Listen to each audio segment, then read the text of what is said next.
Welcome back to New World Next Week. I'm James Corbett of CorbettReport.com. And I'm James Evan Pilato of MediaMonarchy.com. Your smart bulbs have security flaws. We've got that story plus 3D printing a dead man's finger to break into his phone. But first, over 100 Tor nodes found designed to spy on deep web users. This via the Hacker News. Researchers have discovered over 100 malicious nodes on the Tor anonymity network that are misbehaving and potentially spying on dark websites that use Tor to mask the identities of their operators. Two researchers from Northwestern University carried out an experiment on the Tor network for 72 days and discovered at least 110 malicious Tor hidden service directories on the network. The pair introduced around 1,500 honeypot servers, which they called Hunions, honey onions, running a framework to expose when a Tor relay with hidden service directory capabilities has been modified to snoop into the hidden services that it currently hosts. After the experiment, conducted between February 12th and April 24th of this year, the researchers gathered and analyzed all the data, revealing they identified at least 110 malicious hidden service directories, most of them located, I thought it was going to be all Russia and China, US, Germany, France, UK, and the Netherlands. The paper, titled Hunions, Toward Detection and Identification of Misbehaving Tor Hidden Service Directories, describes the researchers' work in detail and is going to be presented next week at the 24th Annual DEF CON Security Conference. James, I think in keeping with our name in almost 7 years of New World Next Week, I think this episode brings things all very much coming to the future, and it's now. The future or the past? I mean, this is a story that's not exactly breaking, shocking news to people who've been following security issues for over the years. And I'll just throw in a few links. There was an article last year, can you trust Tor's exit nodes on nakedsecurity.sophos.com? The answer, unsurprisingly, is no. And also, I mean, even the official story, the official explanation, the official approved, stamp of approval about Tor and what it is, of course it was created by the US government so that the US government could use it for its own purposes, for encrypted communications, and it works better if everyone uses it, so let's promote it. And that's the story that's put forward in articles like this one from Network World. No conspiracy theory needed, Tor created for US government spying. That points to a Cryptome.org email exchange that was posted on Cryptome, including one of the founders of Tor saying, the US government was looking for ways to create an encrypted network that they could use for their own spies and things of that sort, and that's why they want people to use it, because it's better when more people use it. And then, of course, there's the story from 2014. There was a hack attack on Tor trying to unmask people's anonymity with regards to Silk Road. And yes, it was suspected that came from the US government, although there was no hard proof of it until earlier this year when some unsealed court documents found US government-funded Carnegie Mellon research to locate Silk Road suspect. So that's all in the bank. We know about all of this.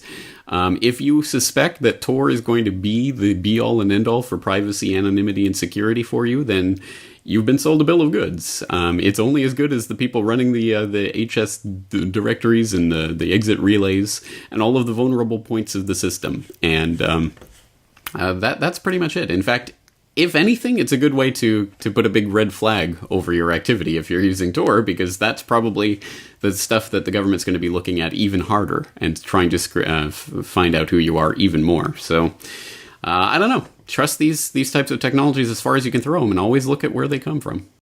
I personally like that the logo is an onion, as though it's sort of security satire. Their next story on episode 278 of New World Next Week, in a very futuristic episode, we take it from ZDNet. Serious security flaws found in Osram smart bulbs.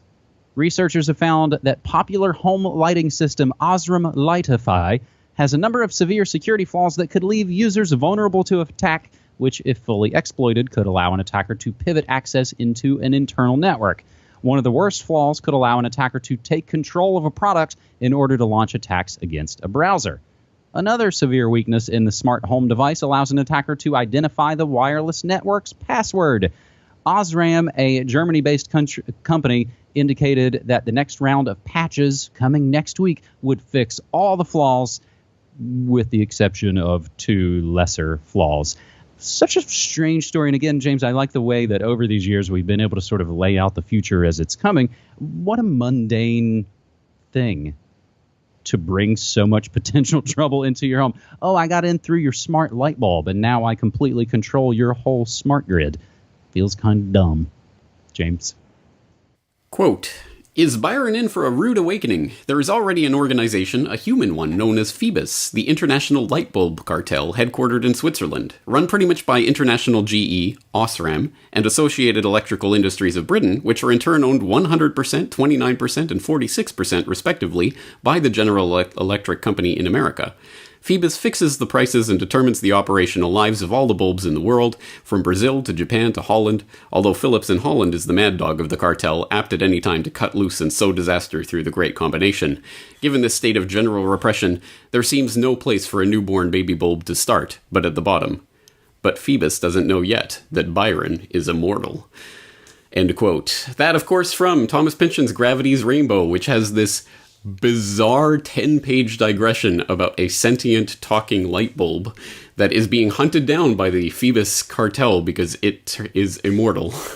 And I vividly remember reading this book, and it's a weird book in so many ways, but I remember reading that book and seeing that passage about Byron the Bulb and thinking this is the craziest, most, like, what was he smoking to come up with this? And yet, here we are with these smart bulbs that are in everyone's homes, literally spying on all of your activities in the home that are now vulnerable points of attack for hackers that are going to take over your house through your light bulb. We are living in Gravity's Rainbow level craziness, and it is becoming reality. So I don't know. I'll just direct people over to, I've got a section on this Byron the Bulb that people can go read through, and the light bulb conspiracy that Pynchon documents in Gravity's Rainbow that was 100% true. The Phoebus cartel, all of that, absolutely 100% true facts.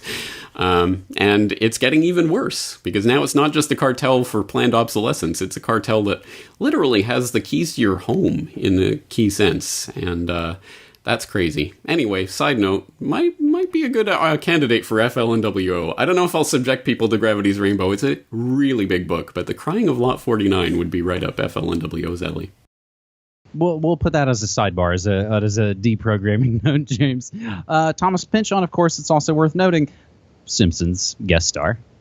We'll include all of these notes, again, everything we say and play, always included down in the show notes, so you can click and follow and do more research for yourself. Never take our word for it. We just kind of pay attention and try and share the information. So, James, if you took us to strange Gravity's Rainbow areas, I think our third and final story this week will pretty much just cap it all off. Police 3D print murder victim's finger to unlock his phone. This via The Verge. Police in Michigan have a new tool for unlocking phones, 3D printing. Law enforcement officers approached a professor at Michigan State earlier this year to reproduce a murder victim's fingerprint from a pre-recorded scan. Once created, the 3D model would be used to create a false fingerprint, which could be used to unlock the phone. Because the investigation is ongoing, details are limited, and it's unclear whether the technique will even be successful. Still, it is similar to techniques researchers have used in the past to recreate working fingerprint molds from scanned images, often in coordination with law enforcement. This, however, might be the first confirmed case of police using the technique to unlock a phone in an active investigation. Can we add in, before we even get into this, James, they're related? Hey, but, Snowdon made the new contraption to fit over your iPhone as well. So the phone wars are definitely on, and this reminds me of, I can't think of it. I tried to even look for an image earlier. There's some sci-fi movie, I'm sure, where Arnold Schwarzenegger has somebody's hand that's been chopped off, and he uses it to get the fingerprints to open the door and save the world or whatever. So again, sci-fi is now. Was that Total Recall or a different one? I don't know. But yeah, I know what you're talking about. And yeah, here's the underlying point of this. If some hacker steals your password, you change your password. If some hacker steals your fingerprints, what do you do exactly? This is one of the very key underlying problems with the idea of biometric security, let alone how creepy and Orwellian and all of this is and where it's going, where you're going to have to scan your fingerprint to get on the internet and all of that kind of stuff that's coming down the line. But just from a security perspective, just from an operational perspective, if someone manages to duplicate your fingerprint or iris scan or whatever it is, then what do you do about that? Do you go about changing your fingerprint somehow? No, of course you can't do that. Once it's compromised forever. And it's apparently pretty easy to compromise. So, yeah, just another thing to think about when biometrics continues to become the rage. Well, James, it might be coming even sooner than you think. As we wrap up this episode 278 of New World Next Week, a couple of quick headlines we're looking at using hashtag New World Next Week. And again, a lot of these headlines, if not all of these headlines, have been crowdsourced. They've been submitted by you. Shinzo Abe fires up the printing presses to further inflate an artificial economy as Japan plans a stimulus package of more than 28 trillion yen. Trudeau buckles like a belt for the military-industrial complex as Canada ditches Boeing after Lockheed threatens 10,000 jobs. And ICIASIS continues to stage Gladio-style attacks on Europe, leading, of course, to having German officials call to change that pesky constitution after the Munich shooting. But, James, I also just saw the CFR, the Council on Foreign Relations, talking up Obama's new I-11 plan, I-9/11 plan, that is, unveiled today, which essentially looks like it puts the FBI in charge of responding to cyber attacks. But that is fresh news for today, and I haven't had time to research that, and we'll have to save that for another episode of New World Next Week. Yo, goody. All right. All right. All right, on that note, well, obviously we're back, and we'll be back again next week, right? I think so, yeah. Okay, well, let's continue to